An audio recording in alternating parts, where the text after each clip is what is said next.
사도행전 2장 37에서 47절 성령 받은 사람들 제목으로 말씀을 전해드립니다.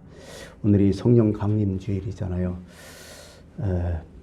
성령에 대해서 오늘 말씀 좀 드리려고요. 세상에는 다양한 법들이 많아요. 그죠? 법이 없는 게 없어요. 우주의 법도 있잖아요. 그리고 우리나라는 법치 국가라는 얘기죠. 사람이 통치되는, 사람이 지배하는 국가를 독재라고 부르는 얘기예요. 근데 법이 지배하고 법으로 통치하는 나라를 법치 국가라고 얘기하죠. 그래서 모든 사람은 법 앞에 다 동등해야 돼요. 평등해야 돼요. 그게 없으면 민주주의가 아니라 하죠. 민주주의는 가진 사람 없는 사람, 권력이 있거나 없거나 모든 사람이 다 법 앞에 똑같이 적응을 받아야 된다. 그게 민주주의겠죠. 그게 법치 국가고, 그게 아니면 이제 이 민주주의가 좀 아닌 거죠. 참 법이라는 게요. 참 이게 법은 제약이 있지만은 지키면 되게 편한 게 또 법이야. 길로 생각하면 넓은 길과 좁은 길 있잖아요. 사람들은 좁은 길로 다닐 마음이 없죠. 험악한 길로. 다 넓고 편한 길로 다니려고 하죠. 법을 지킨다는 건 그런 거예요. 아무리 크고 넓은 길에서 내가 법 안 지키면 금방 좁은 길 돼버려요. 험악한 길 돼버려요. 그러니까 법치 국가에서는 법을 잘 지키면서 사는 것이 오히려 편해요. 오히려 좋고요. 근데 우리는 또 그렇지 않잖아요. 그러지 않으니까 이 세상이 참 엉망이 되고 어려운 일이 일어나는 거죠. 법을 지킨다는 거 참 좋죠. 뭐 법에는요, 또 우선순위가 쭉 있더라고요. 이 상위법, 하위법으로도 나눠지더라고요. 보통 뭐 순서를 정한다면 헌법, 법률, 뭐 명령, 시행령, 규칙, 조례 쭉 나오는데 법과 법끼리 충돌할 때가 있어요. 서로 이렇게 서로 안 맞을 때. 그러면 상위법을 먼저 딴다는 거죠. 순위가 그렇다는 얘기죠. 그러면 이거보다 높은 법이 있지 않느냐? 있어요. 뭘까요? 그거보다 높은 것은 사실은요, 우리 마음에 있는 양심의 법이에요. 이게 최고의 상위법이에요. 또 한 가지 또 있어요. 뭘까요? 기독교인의 마음에 있는 성령의 법이 또 상위법이라는 거예요. 어떻게 보면 기독교인들이 정말 성령의 법에 따라 산다면요, 이 세상 법 의미 없어요. 그게 따라 사는데 무슨 의미가 있냐고요. 그러니까 어떻게 보면 우리는 성령의 가장 상위법에 따른 사람들, 그 사람들이 바로 기독교인이라고 말씀드리고 있어요. 우리 생활에도 법과 법이 충돌할 때가 많아요. 이 법은 이렇게 또 해석이 되고 이 법은 이렇게 또 해석이 되고 이 법은 이렇게 하는데 이 법은 이렇게 하고, 그때는 상위법을 따라야죠. 그렇다면 우리 양심보다 더 높은 성령의 법을 따라야 그게 바로 기독교인이죠. 그래서 초대교회에 순교를 한 거야. 어쩔 수 없잖아요. 성령의 법을 따라야 되니까. 이게 기독교인이었고요. 그래서 어떻게 보면 이 상위법, 성령의 법이 우리의 끝판왕이죠. 요즘 애들 얘기하는 끝판왕이다. 예수님도 그런 말씀하셨어요. 마태복음 7장 12절 대접 얘기, 무엇이든지 남에게 대접받고자 하는 대로 너희도 남을 대접하라. 이것은 율법이요 선지자니라. 율법 선지자는 뭐예요? 율법서 선지자는 예언서를 얘기하는 거죠. 이건 몰라도 된다. 남을 대접하는 마음으로 살아면 성경 몰라도 성경이 의미하는 게 바로 이거다. 이게 대접이다. 남을 대접하는 것. 네가 대접받고자 하는 대로 남을 대접하는 것.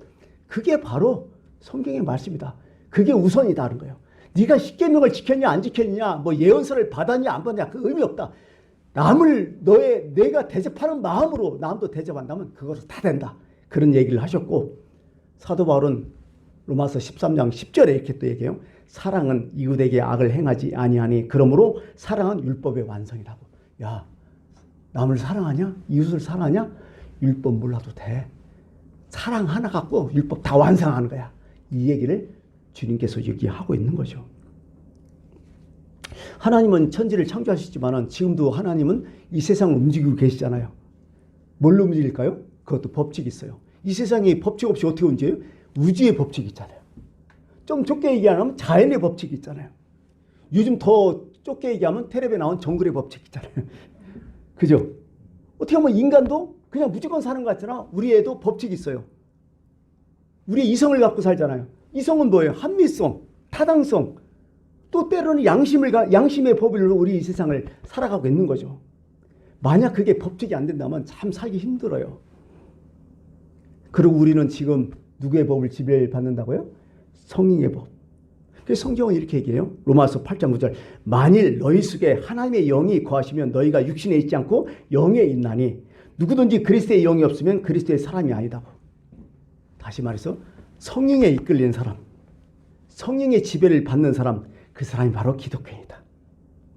그래서요, 이 기독교는 단순한 윤리적인 종교가 아니에요. 그런 거 보면 그냥 착하게 살자, 선하게 살자, 이게 아니라요, 성령의 법에 이끌리니까요, 이건 생명의 종교라는 거예요. 신비의 종교라는 거예요.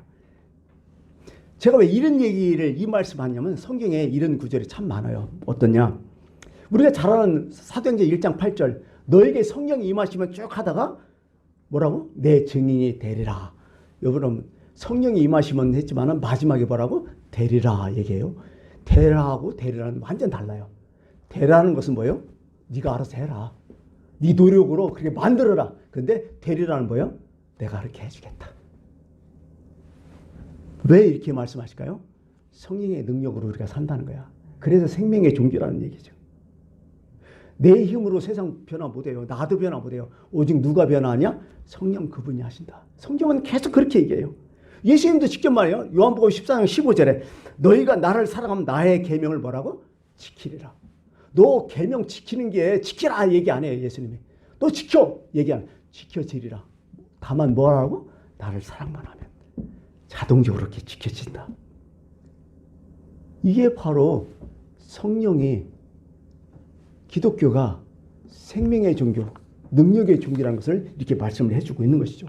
성경 그래요. 우리의 경건에 약간의 이익이 있어요. 그죠? 우리가 노력하면 있지만은, 그러나 근본 문제, 우리를 바꿔놓는 것은 성령 아니면 없다고 늘 성경은 얘기를 하는 거죠.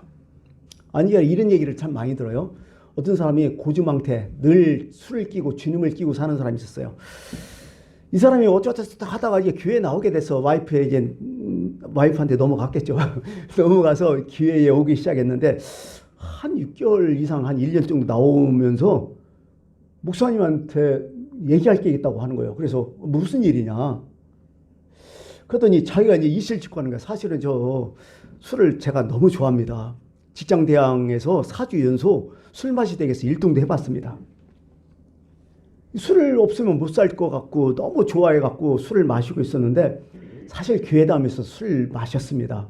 근데요, 교회 나오면서 이상하게 술이 안 받아요. 안 먹혀요. 이러다가 참 걱정이 뭐냐면, 이러다가 내가 좋아하는 술이 끊어질까 걱정입니다. 이렇게 얘기하더래요. 신앙이 없으니까 뭐 그렇게 할 수 있겠죠. 이게 되리라예요. 되리라. 그렇게 돼버리거든요. 내 의지, 내 결단에서 여러분 얼마나 많이 바꿔봤어요. 조금만 해도 변화는 있죠. 작심삼일이니까. 그런데 실제적으로 나를 온전히 다 바꾸는 것은 성령의 능력 안에는 없는 거예요. 참 교회 다니면서 주초 문제 때문에 고생을 많이 하고 스트레스 받는 사람이 있고, 특히 장로님 중에 그런 분들 계시더라고요. 아직도 담배 못 끊어갖고 장로님 중에 그런 분 계셨어요. 그래서 제가 이제 조언을 했죠. 장로님, 그거요, 끊기 힘들면 몰래 펴요. 10계명 11번째 계명 뭔지 아세요? 몰래 하라. 들키지 말라. 그러니까 몰래 하세요. 어쩔 수 없잖아요, 그거. 담배 먹는다고 뭐 천국 못 가는 것도 아니고, 그죠? 하멜교회에서 제가 그 전에 얘기했었어요. 하멜교회에서 저는 이제 그 전에 이제 부교육자를 했었으니까 일부 예배를 담당했는데, 일부 예배 오는 분이 있고 2부 예배 있는데, 일부 예배 한 학생들 포함해서 한 90에서 한 100명 정도 모여요. 좀 컸었죠, 그 당시에. 열심히 이제 설교 나름대로 하고 뭐 했는데, 노래방 하는 집사님이 계셨어. 교회에 별로 안 나왔어, 그분은. 내가 볼 때는 한 1년 정도 아무것도 몰라.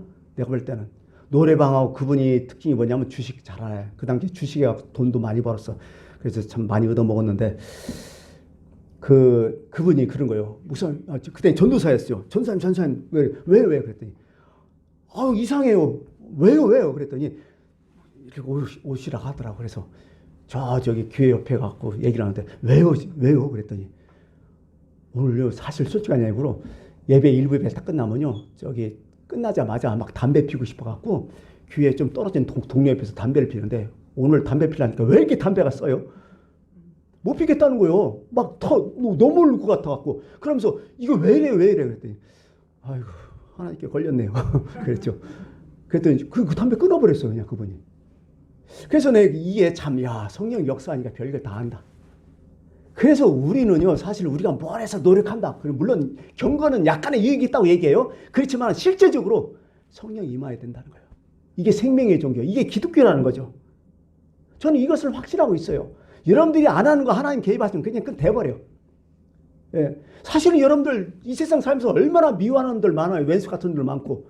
근데 희한한 일이 있어요. 남들 때 저 죽이려면 살려면, 야, 너 그런 놈 내비뒀어? 확 죽여버리지? 막 이렇게 하지만은 내 마음속에 성령이 많으니까 그 사람이 어떻게 생겨? 미운 게 아니라 불쌍해 보여, 이상하게. 너 그렇게 살다 어떡하냐? 참 불쌍하다. 이렇게 느낌이 오는, 이거 어떡할 거예요? 누가 하신 거예요? 성령이 그렇게 대리라 하신 거예요. 이게 기독교라는 얘기죠. 그게 이 참맛을 느껴야 돼, 이게 기독교인들은. 아, 이거구나, 바로. 하나님이 나를 이렇게까지 하시는구나. 나는 나를 정말 몰라요, 어떻게 보면. 근데 남들은 확 알아요, 내가 변화된 걸. 이게 생명의 종교라는 얘기죠. 여러분들 성령 받으셨습니까? 이렇게 물으면 또 근심 걱정하는 사람이, 이거 도대체 뭐요? 보이지 않는데. 성경에도 그래요. 누구든지 그리스도의 영이 없으면 그리스도의 사람이 아니라고. 그리스도인이 아니라는 거예요, 그리스도의 영이 없으면. 근데 또 이렇게도 얘기해요. 성령으로 아니야 그러면 누구든지 그리스도를 주라 고백하지 못한다고. 여러분, 혹시 여러분 중에서 내가 예수 그리스도를 주님으로 고백하면 그럼 성령이 있는 거예요. 내가 나를 몰라, 어떻게 보면. 어떻게 일반 사람들이 예수 그리스도를 주라고 고백할 사람이 어디 있어요, 세상에. 우리는 하잖아. 성령이 있는 거예요, 지금 마음속에. 확신을 가져요, 제발. 맨날 어디 가서 내가 성령이 있나 없나 뒤지지 말고, 내가 하나님을 아버지로, 예수님을 나의 주님으로 여긴다면 그분은 성령이 하신 거예요. 여러분이 하신 게 아니라, 오늘 성령의 선물 얘기하잖아요. 선물은 누가 하는 거예요? 내가 하는 거예요? 아니죠. 다른 사람이 주어야 되는 거예요. 하나님 주신 거예요. 그 믿음이 하나님이 주신 거예요. 그러니까 걱정하지 말라요. 성령 있냐 없냐 그건 두 번째예요. 아무것도 아니야. 이미 성령이 있어요. 우리가 신학적으로 문제도 많고 탈도 많은 게 뭔 줄 알아요? 자유의지하고 예정론이에요, 사실은. 이 성경에 이게 다 나오거든요. 자유의지를 또 강조하는 교단이 있어요. 어딜까요?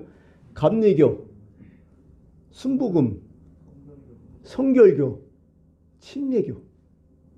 그럼 예정론을 강조하는 분은 어디요? 어디요? 장로교요. 개혁교회라 해야 깔뱅, 알미니엄 이렇게 서로 싸워요. 사실은 성경에 다 있거든요. 로마서 10장 13절.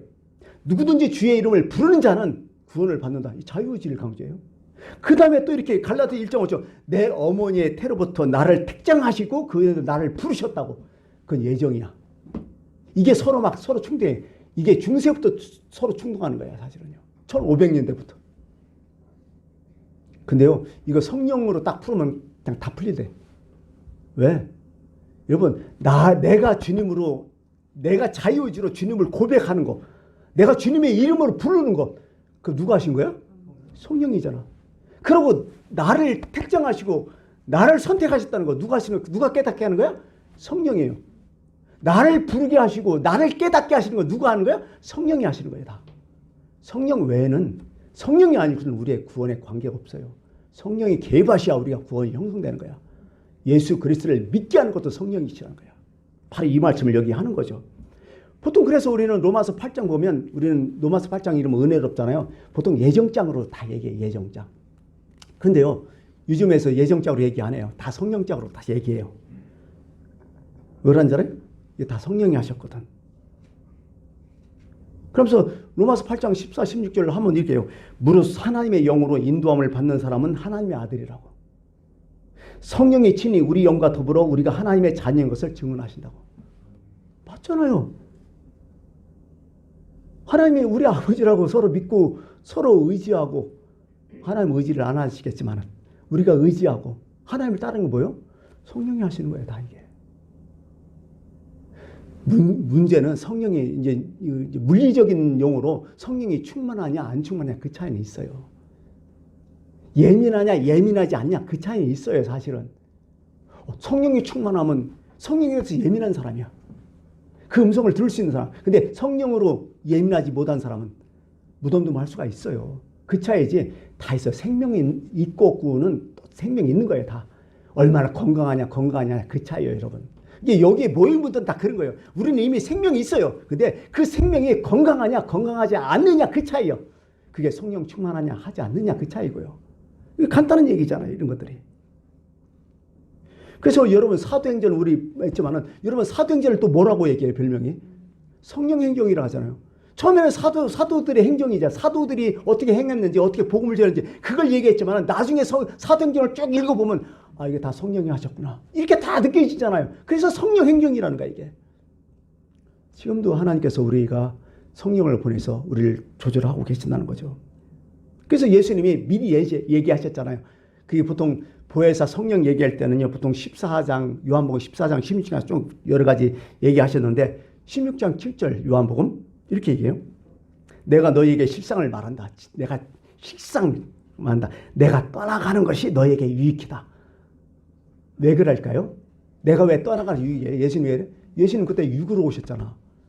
시공간에 한계가 있어. 동시에 못 있어요. 이스라엘 있는 사람이 한국에 있겠어요? 못 있잖아요. 육으로 오셨으니까. 그게 그런데 내가 떠나간 사실 유익이라. 내가 떠나가지 아니하면 보혜사를 너에게로 오시지 아니할 것이요 내가 가면 그를 너에게로 보내리라. 그러면서 보혜사 곧 아버지께서 내 이름으로 보내실 성령 그가 너에게 모든 것을 가르치고 내가 너에게 말한 모든 것을 생각나게 한다. 보혜사 파라클레토스. 우리나라로 이 사실 보혜사가요 사실 한자 음역이라 이게 참 어려워요. 근데 우리나라 요즘 쉽게 번역한다면 뭐겠어요?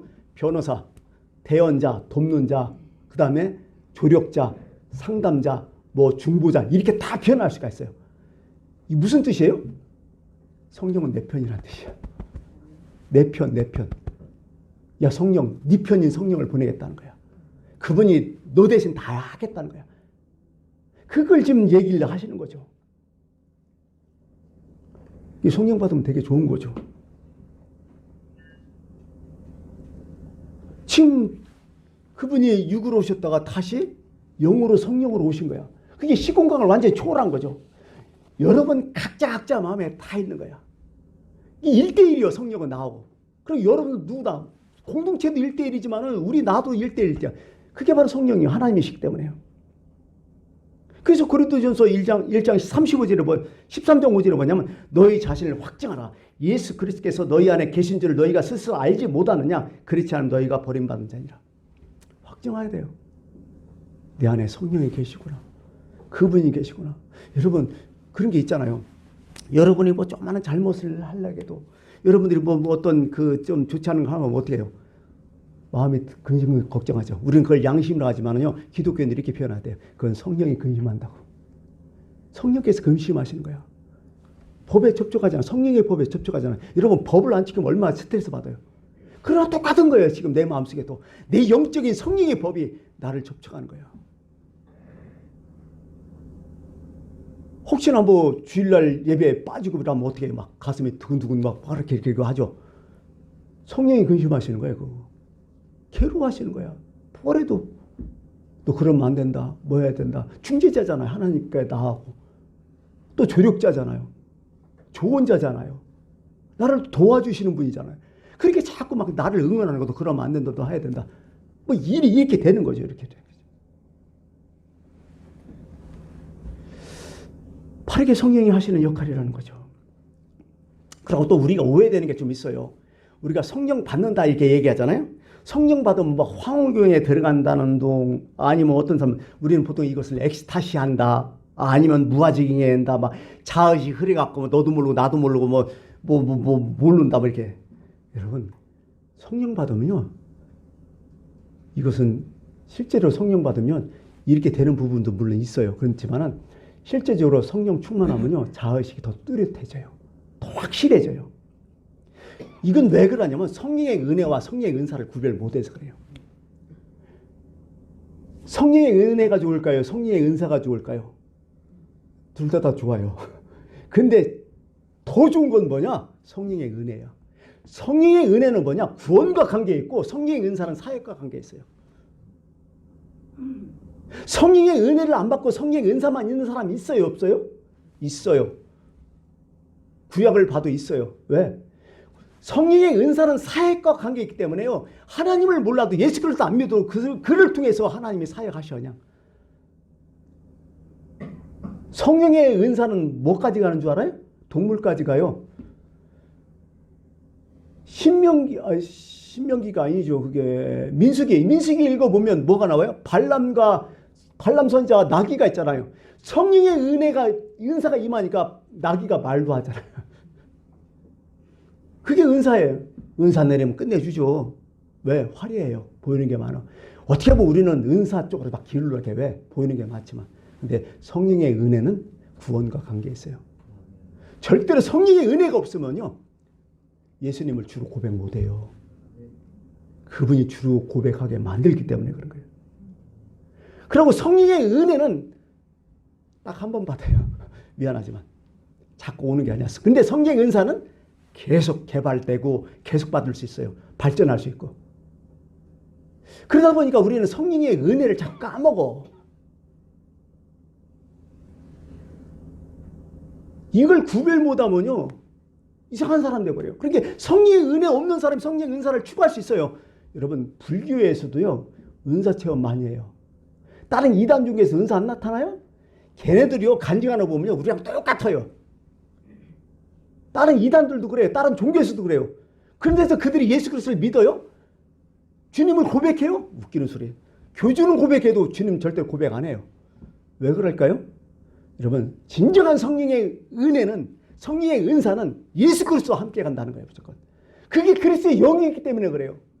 구원의 사역이 있는 곳에 항상 성령의 은혜의 은사가 다 있어. 근데 예수 그리스도를 빼버리면 그건 분명히 이단이에요. 그 문제가 돼요. 나중에 그 교주가 자기가 예수라 한다고. 말도 안 되는 짓이죠. 그래서 성령의 은혜를 딱 받으면 우리는 새로운 피조물이 돼요. 누구든지 그리스도 예수 안에 있으면 새로운 피조물. 이전 것은 지나갔으니 우리가 다 새 것이 되었다 딱 얘기해요. 그러면서 예수님께서 그런 말씀하잖아. 요한복음 3장에 니고데모를 딱 만나서 야, 너 거듭나지 아니하면 천국에 들어갈 수 없다. 다시 태어나지 않으면 중생하지 않으면 너 천국 못 간다. 그랬더니 니고데모 깜짝 놀랐어. 어떻게. 그때 예수님이 뭐라게? 네가 물과 성령으로 거듭나지 아니하면 천국에 가지 못한다. 성령 얘기하자. 이게 성령의 은사를 얘기하는 거예요. 다시 태어나게 하시는 거예요. 여러분들이 예수님을 구주로 고백했다면 여러분들은 새로운 피조물이에요. 거듭나신 분들이 다들.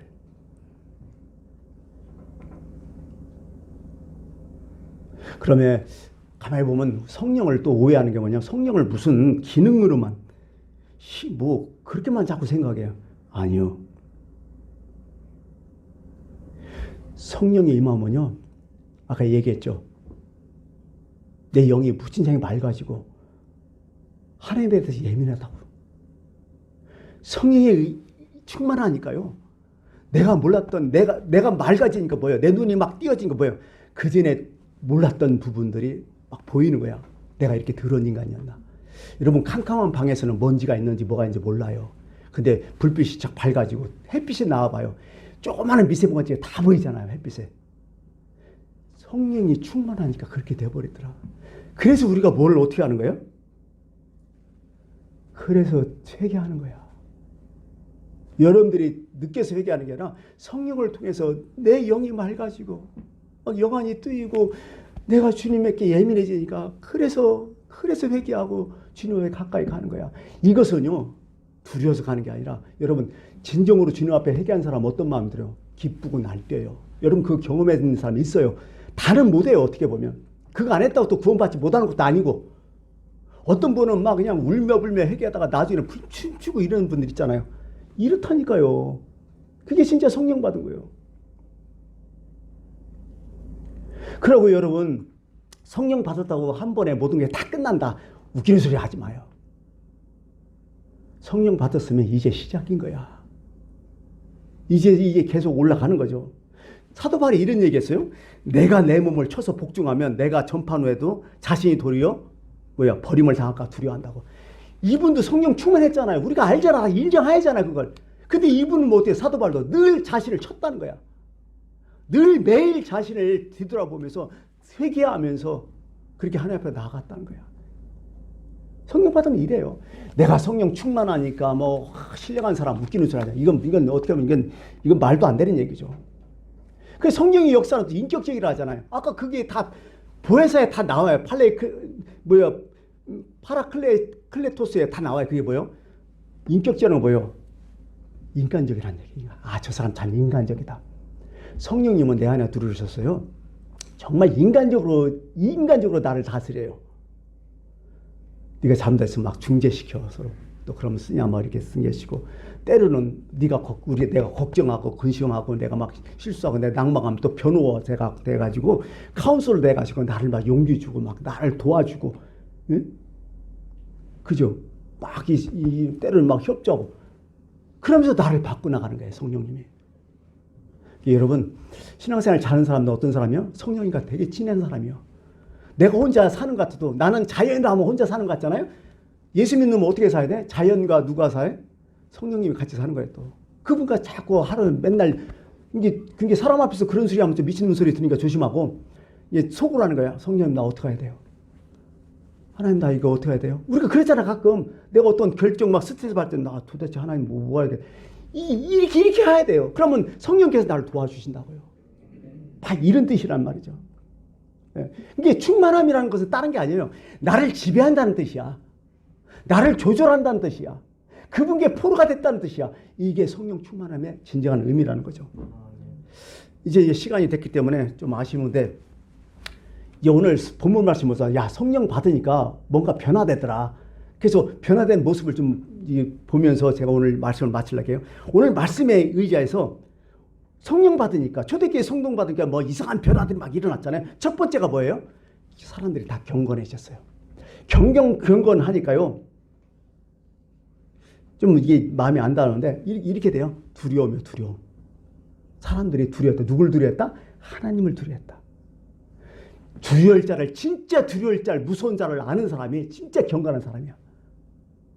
우리는 별게 다 두렵잖아요. 무섭잖아. 근데 진짜 두려운 사람, 한 사람 대저를 만나면 다른 건 안 두려워요. 웃기죠? 우리가 진짜 좋은 물건 하나 딱 갖고 있으면 다른 물건 신경도 안 써. 그런 거랑 마찬가지야. 우리 삶 가운데 정말 무서워할 자를 정말 알았다면 다른 건 우습게 여긴다니까요. 예수님 이런 말씀하셨어요. 몸은 죽여도 영혼은 죽이지 못하는 자들을 두려워하지 말고 오직 몸과 영혼을 능히 지옥에 멸하실 수 있는 이를 두려워하라. 이게 경건이라는 거야. 이게 경건의 이게 어떻게 하면 유지가 이게요. 다시 말해서 성령 받은 게 초대교회 성도들이 어떻게 해요? 하나님은 그저 그렇게 알았다가 하나님은 무서워하게 두려워하게 됐어. 공포의 두려움이 아니라고. 이건 왜 두려워해요? 간단해요. 하나님의 임재를 느꼈기 때문에 그래요. 여러분, 예루살렘 성전에서 들어갈 때 그들이 막 마음대로 뭔가 좀 하던가요? 얼마나 무섭겠어요. 예루살렘 성전 잠도 안 죽는데. 그런 두려움이 있었어요. 이런 두려움을 갖고 살아야 돼요. 내가 예수 믿으면서 하나님을 두려워하지 않는다? 웃기는 소리예요. 그건 말도 안 되는 소리예요. 그건 공포의 두려움은 절대로 아니에요. 뭔가 느껴본 사람은 알아요. 두렵지만 사랑하잖아요. 이런 두려움이 그들에게 있었다는 거죠. 또 두 번째는 언어가 소통됐다 가죠. 난곳 방언으로 다 하겠다. 쭉 서보니까 이 15개국 정도 되는 거예요. 유대인들이 유월절 행사를, 이제 유월절 기간이라 그걸 지키기 위해서 엄청나게 많은 각국에서 뭐 어떤 사람이 왔겠죠. 물론 히브리어 아는 사람도 있겠지만 대부분 뭐야? 그 나라 날 썼으니까 서로 말이 안 통했죠. 그런데 베드로가 설교하는데 이게 다 들리는 거야. 뻥 뚫려버리는 거야. 이 다 들려오는 거예요. 말이 안 통하는 것도 얼마나 답답한 게 많아요. 그게 뻥 뚫려버린 거야. 여러분 잘 생각하세요. 그러면 한번 생각해 봤어요. 이들이 베드로에 막 설교했어요. 근데 뭐 어떤 설교했을까요? 복음이라 가지고 우리는. 복음의 핵심은 뭐예요? 예수 그리스도의 부활과 승천과 재림이에요. 그죠? 예수님의 십자가, 부활, 승천, 재림을 이렇게 복음이라고 딱 얘기해요. 이걸 막 하니까 이 사람들이, 베드로는 그 당시에 어떤 말을 했을까요? 뭐 신학적으로 실제로 따지면 아람말을 했어서 시장 언어 갖고 막 베드로가 얘기했어요. 근데 그 언어가 다 들리는 거예요. 막 각국에서 온 사람이. 바벨탑의 그 언어 소통의 불통에 그게 확 깨졌죠. 그래서 서로 막 통한 거지. 그럼 오늘 이것을 어떻게 우리한테는 해석해야 되냐? 하나님 말씀 들려왔다는 거야. 여기 앉아있는 분들, 제가 이 설교할 때 이 말씀을 듣고 혹시나 이해가 되고 맞아, 그 말씀이야, 나도 그렇게 생각했어. 또 때로는 그 말씀 듣고 마음에 찔리고 또 그 말씀을 듣고 용기를 갖고 또 그 말씀으로 힘이 난다면 이미 소통이 끝난 거야. 하나님이 나를 통해서, 하나님 베드로를 통해서 그들에게 복음을 전했듯이 하나님이 저를 통해서 여러분께 말씀을 드리는 거야. 이런 언어 소통의 능력이 있었다는 거죠. 제일 큰 변화는 뭔 줄 알아요? 사람들이 바뀌었다는 거야. 언어 소통이 됐고 사람들이 어떤 은사가, 기적과 은사가, 그것 더 중요하라 그들 스스로 바뀌었다는 거야. 그러면서 통에 자복한 거야. 그래서 그들은 세례를 받은 거죠. 이게 가장 큰 거예요. 어떻게 보면. 사람들이 변화가 어떻게 됐어요? 간단해요. 나에서 우리로 바뀌어버렸어 다. 그래서 서로 물건을 통용하는 거야. 내 중심에서 그리스도의 중심으로 바뀌고 내 중심에서 이웃 중심으로 바뀌어버린 거야. 이게 성령의 변화의 가장 큰 능력이라는 거죠. 그래서 초대교회의 모습이 이렇게 보이는 거죠. 그리고 마지막으로 성령이 임하니까요. 다른 건 안 했어. 배우기를 시작했어 이들이. 성령이 임하잖아요. 성령 받잖아요. 그럼 이들이 우리는 성령 받은 모든 것이 다 성경에서 아무것도 안 한 줄 알고 웃기는 소리 하지 마요. 성령 받은 이제 하산해도 돼요? 그런 거 없어요. 성경에는. 성령 받으니까 엄청 배웠어요. 늘 성경을 읽을 때 제가 깨닫는 건 뭐냐면 왜 예수님이 공생애를 하시려면 왜 애들부터 태어났냐는 거예요. 왜 갓난아기부터 태어나갖고 그렇게 30년 동안 살다가 30년부터 3년 동안 공생애. 차라리 그 십자가의 어떤 사역을 하면 30에 딱 태어나가 공생해갖고 깔끔하게 30세가 돌아갔으면 얼마나 좋아. 근데 예수님이 어렸을 때부터 끝까지 자랐거든. 그러면 성경은 이렇게 표현해요. 예수님은 지혜와 키가 자라면서 하나님과 사람에게 더욱 사랑스러워지더라. 성경을 읽어보니까요. 성령 받은 사람들이요. 그때부터 뭘 시작한 줄 알아요? 하나님에 대해서 공부를 해. 더 깨닫기 위해서 공부를 하더라고요. 더 말씀을 상고했어요. 여러분, 성령 받으면 일어나는 일이 뭔지 알아요? 하나님을 더 알고 싶어요. 말씀을 사모해. 그 말씀이 꿀처럼 달아. 그런 분들 계시잖아요. 오늘 시간이 많이 갔기 때문에 여기까지 하겠습니다. 여러분, 성령 강림지를 사실 이건 서너 번 해야 될 것을 막 추격해서 하니까 저도 바빴는데, 그래요. 마지막 부탁이 있어요. 성경에. 뭐냐면 성령을 소멸치 말라고. 제발. 성령을 근식케 하지 말라고. 부탁을 해요. 계속 우리한테. 성령 충만하라고. 무슨 뜻이에요? 하나님을 가까이 하지 말라고. 그럼 성령 충만할 수 있다고. 여기까지 하겠습니다. 기도하겠습니다.